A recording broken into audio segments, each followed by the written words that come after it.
Welcome to our first lecture on C-star algebras, titled C-star algebras and star morphisms.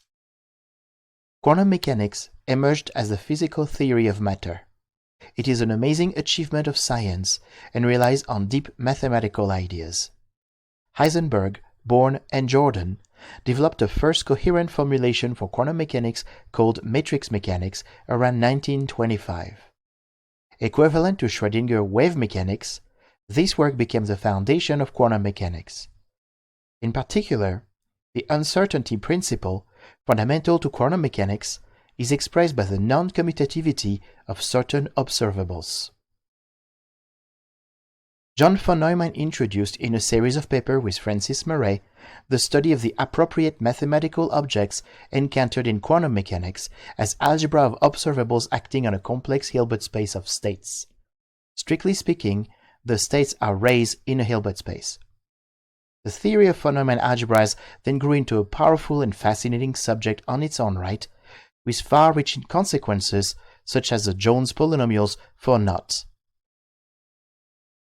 Gelfand, Naimark, and Siegel, starting in 1943, then greatly expanded these foundational steps by finding the appropriate dual analog of compact Hausdorff spaces and showing that bounded observables in quantum mechanics are natural generalizations of functions.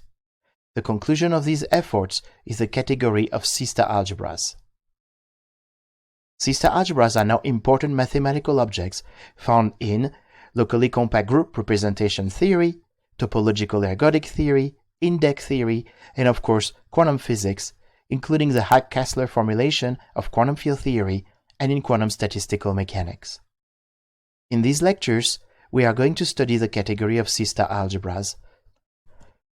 A C-star algebra is an associative algebra of the field of complex numbers endowed with a norm and a unary operations called star or adjoint, such that for all AB in the C-star algebra and for all complex numbers lambda, the adjoint of lambda A plus B equals to the conjugate of lambda times the adjoint of A plus the adjoint of B. The adjoint of the product AB is the product of the adjoint of B by the adjoint of A. The adjoint of the adjoint of A is A. The norm of the product AB is less or equal than the product of the norms of A and the norm of B. The norm of the adjoint of A times A equals the square of the norm of A. And the C-star algebra with its norm is a Banach space. The first 3 points here tells us that the adjoint operation is conjugate linear, anti-multiplicative, and involutive. The fourth condition tells us that C-star algebras are normed algebras, and thus their multiplication is jointly continuous. The fifth bullet point in our definition is a C-star identity. An algebra with the properties 1, 2, 3, and 4 above is called a star algebra, and C-star algebras are those satisfying this fixed particular identity. Last, we recall that a particular vector space with a norm is a Banach space if the induced metric is complete. A unital C-star algebra is a C-star algebra with a non-zero unit, that is, a neutral element for the multiplication, which we always denote by 1. Now, non-zero here simply means that I want to exclude the special case of the singleton 0, which is a C-star algebra, and technically 0 would be neutral for the multiplication in this case, but this is a very special case, and so that we don't have to always state in our theorems that we exclude that special case, we simply define a unital C-star algebra in such a way that the unit must be non-zero. On the other hand, a C-star algebra is abelian if the multiplication of the algebra is indeed commutative. The simplest example of a unital abelian C-star algebra would be the algebra of complex numbers. In particular, the C-star identity follows from the fact that for any complex number z, z times the conjugate of z is equal to the square of the modulus of z. This is in fact the property that the C-star identity generalizes. Now, the central example to the category of abelian unital C-star algebras is given as follows. Let X be a compact Hausdorff space. The space C of X of all complex valued continuous function over X is a unital abelian C-star algebra for the pointwise addition and multiplication, pointwise conjugation as the adjoint operation, and the supremum norm as the norm. In particular, note that continuous function on a compact space valued in the complex numbers is automatically bounded, so indeed we have this supremum norm is well defined. So this example, it will turn out, is actually crucial to the theory of abelian C-star algebra. Now, the fundamental example of a C-star algebra is given by the algebra of all bounded operators on a Hilbert space. So let H be a Hilbert space of the field of complex numbers. The space B of H of all continuous linear endomorphisms of the Hilbert space H is a C-star algebra for the usual operator norm, and where the involution is given by the adjoint operation. The adjoint operation is, in essence, the reflection of the inner product at the level of the algebra of operators. And this connection between, on the one hand, the notion of an adjoint on a C-star algebra, and on the other hand, the notion of an inner product on a Hilbert space will be made very clear when we prove the Gelfand-Naimark-Siegel theorem in a few lectures. In particular, you may also notice that if you have a subalgebra of B of H of the algebra of all bounded operators on your Hilbert space H, then this subalgebra, if it is closed for the norm, which makes it into a Banach algebra automatically, and if it's closed for the adjoint operation as well, then it is again a C-star algebra. And it turns out we will show with the Gelfand-Naimark-Siegel theorem that all C-star algebras are isomorphic in the right sense to one of these examples, one of these actual algebras, bounded operators on a Hilbert space. So let's prove some elementary properties about the adjoint of a C-star algebra. First of all, the adjoint is always an isometry. Second of all, if we take an element A in a C-star algebra, then the norm of A times its adjoint is actually equal to the square of the norm of A. And third of all, if we work in a unital C-star algebra, then the unit is self-adjoint, it equals to its own adjoint, and it has norm 1. Note that in particular, since the adjoint is an isometry, then it must be continuous.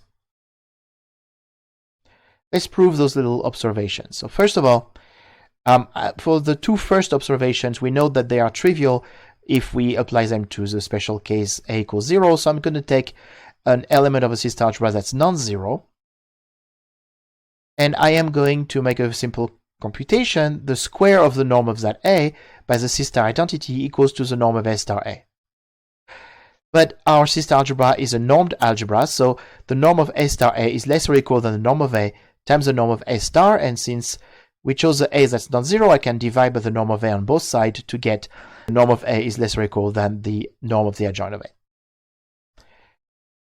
But now the adjoint is involutive. So from this, we also can apply this result we just proved, this inequality we just obtained, replacing A by A star, and we get that the norm of A star is less or equal than the norm of the adjoint of A.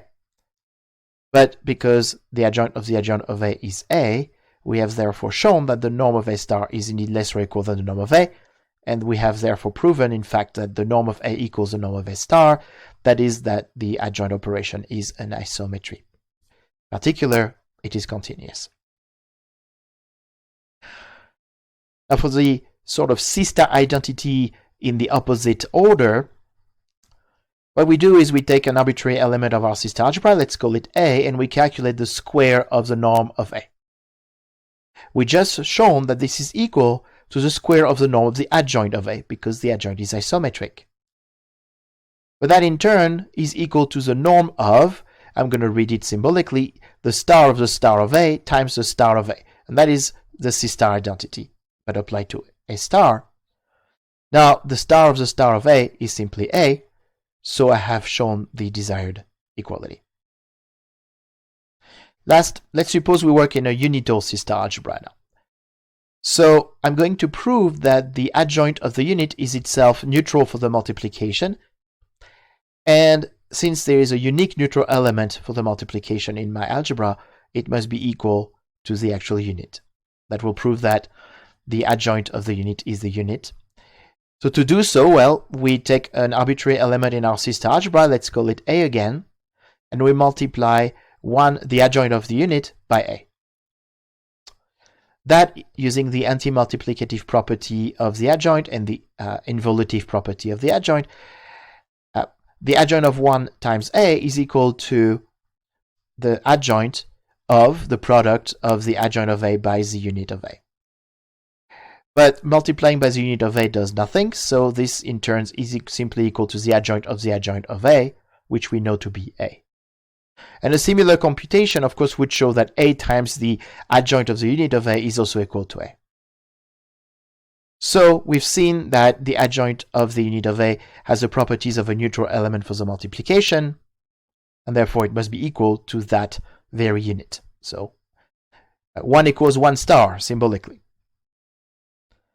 But then we can use this and the C-star identity to compute the norm of the unit of a unital C-star algebra, because the square of the norm of the unit must be equal to, by the C-star identity, the norm of the unit, the adjoint of the unit, times the unit.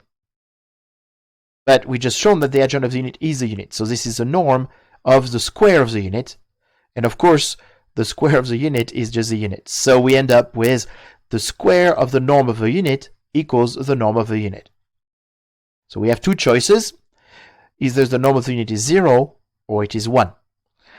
But the unit cannot be 0 in my C-star algebra, and therefore I conclude that the only possibility indeed is that the norm of our unit is 1.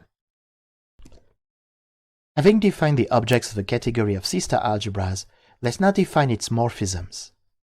A star morphism between two C-star algebras is an algebra morphism which intertwine their adjoints.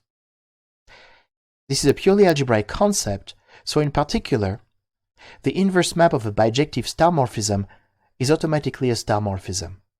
Therefore, a star isomorphism is simply a bijective star morphism. Although the norms of C-star algebras are not involved in the definition of star morphisms, a unital star morphism between two unital C-star algebras is automatically continuous and in fact of norm 1. Moreover, star isomorphisms are automatically isometric. Let's prove this important theorem. Fix A and B two unital C-star algebras and pi a unital star morphism from A to B, that is a star morphism that maps unit to unit. First, such a star morphism maps invertible elements to invertible elements. If A is an invertible element in the domain of pi, then there exists B in that domain such that AB equals BA equals the unit of the domain. But then the unit of the codomain is pi of the unit of the domain because pi is unital. On the other hand, that means that the unit of the codomain equals pi of AB, which is pi of A times pi of B, since pi is an algebra morphism. And similarly, the unit of the codomain is equal to pi of B times pi of A. Therefore, pi of A is indeed invertible in the codomain. Since C-star algebras are Banach algebras, we can apply the Gelfand formula to compute the spectral radius of any element of a C-star algebras. So if A is an element in the C-star algebra, its spectral radius equals to the limit as n goes to infinity of the nth root of the norm of A to the n. Now let's apply this to the special case of self-adjoint elements of a C-star algebra. Let A be in the domain of pi such that A equals A star. Let n be some natural number, and let's compute A to the power 2n. We can certainly rewrite A to the power 2n as A to the n times A to the n. Now the first A to the n is, by definition, A times A times A, etc., n times. But since A equals A star, A to the n is therefore also equal to A star times A star times A star n times. Now the star operation is anti-multiplicative, so in turn this equals to A to the n, the whole thing starred. So this is what we write here. The norm of A to the 2n equals to the norm of the product of A to the n star times A to the n. But then we can use the C star identity, and this is therefore equal to the square of the norm of A to the n. A simple induction from there shows that for all natural number n, the norm of the 2nth power of A equals to the norm of A to the power 2n. If we plug this in our Gelfand formula, then the spectral radius of a self-adjoint element in a C-star algebra simply equals to its norm. The consequence of this important observation is that if A is an element of the domain of pi which is self-adjoint, then its image by pi must also be self-adjoint because pi is a star morphism. Thus, the norm of pi of A is a spectral radius of pi of A, as we have just seen. That in turn is no more than the spectral radius of A because the spectrum of pi of A is a subset of the spectrum of A. So by definition of the spectral radius of pi of A is less or equal to the spectral radius of A, which in turn is less or equal to the norm of A in general. In fact, here it's actually equal to the norm of A because A is self-adjoint. So we have shown that for any self-adjoint element in the domain of pi, the norm of pi of A is less or equal than the norm of A. Now what about an arbitrary element in the domain of pi? What can we say about that? Well, let A be an arbitrary element in the domain of pi. Let's compute the square of the norm of pi of A. I'm going to use the C-star identity in the codomain of pi. So the square of the norm of pi of A equals to the norm of the adjoint of pi of A times pi of A. But now pi is a star morphism, so that in turn means that pi of A star times pi of A equals pi of A star A. But then the norm of pi of A star A is less or equal than the norm of A star A because A star A is easily seen to be a self-adjoint element. And we've just seen this inequality for self-adjoint elements. And of course, using the C-star identity in the domain of pi again, we get that the norm of A star A equals to the square of the norm of A. So at the end of the day, the square of the norm of pi of A is less or equal than the square of the norm of A. The square root is increasing, the norms are non-negative numbers, so we get that for every element A in your C-star algebra, the norm of pi of A is less or equal than the norm of A. So pi, being a unital star morphism here, is automatically continuous and in fact of norm at most 1. We get that the norm is 1 by observing that since pi is a unital star morphism, it maps unit to unit and units have norm 1. So that concludes that. We just need to look at the star isomorphism property. So we assume that we have a bijective star morphism, which will automatically be unital, and we pick an element in its domain. Then we note that, of course, the inverse of pi is also a star morphism. We observed that at the beginning of this slide. So we can apply the work we've done, and we see the following. The norm of A, well, is simply the norm of the inverse of pi applied to pi of A. That's just the property of the inverse of pi and pi being inverse of each other as functions for the composition. But then pi inverse being a star morphism and being unital automatically as a bijection, we see that this quantity, the norm of pi inverse times pi of A, must be less or equal than the norm of pi of A. But then we saw that the norm of pi of A is less or equal than the norm of A. So we apply this result twice, first to the inverse of pi, then to pi. And if you read this string of inequalities, you get the norm of A is less or equal than the norm of pi of A is less or equal than the norm of A. So in fact, the norm of pi of A equals the norm of A. And that proves that in this case, when we have a star isomorphism, then we actually in particular have an isometry. Let's record the core argument in the proof of our theorem about unital star morphisms, which states that in a C-star algebra, the norm of a self-adjoint element always equals to its spectral radius. Now, the spectral radius is computed using the spectrum of an element. It's always less or equal than the norm of an element in any Banach algebra, but in a C-star algebra and for self-adjoint element, it's actually equal to that norm. This is fascinating because the norm is an analytical concept, whereas the spectrum is an algebraic concept. So there are deep connections between the algebraic structure and the analytical structure of a C-star algebra. Another consequence of this theorem we have shown is that the norm of C-star algebras must be unique. So if you have a unital associative algebra with a star operation, that is an involution that's conjugate linear and anti-multiplicative, and if you can find two norms on that associative algebras, both of which would give it the structure of a C-star algebra, then the identity would be a star isomorphism. That's a purely algebraic notion, but we've shown that it would force the identity to also be an isometry, and so the norms would indeed be the same. So in that sense, C-star algebras are nice among Banach algebras because their norm structure can be computed using the algebraic structure. Now we conclude by observing that, of course, the composition of star morphisms are star morphisms, and in fact the composition of unital star morphisms are unital star morphisms. So C-star algebras with their star morphism form a category, and in particular unital C-star algebras with unital star morphism form a subcategory. And this is, of course, the categories where we are going to work for the rest of these lectures. Our next lecture is about the Gelfand-Naimark theorem. We are going to focus our attention for a while on unital abelian C-star algebras.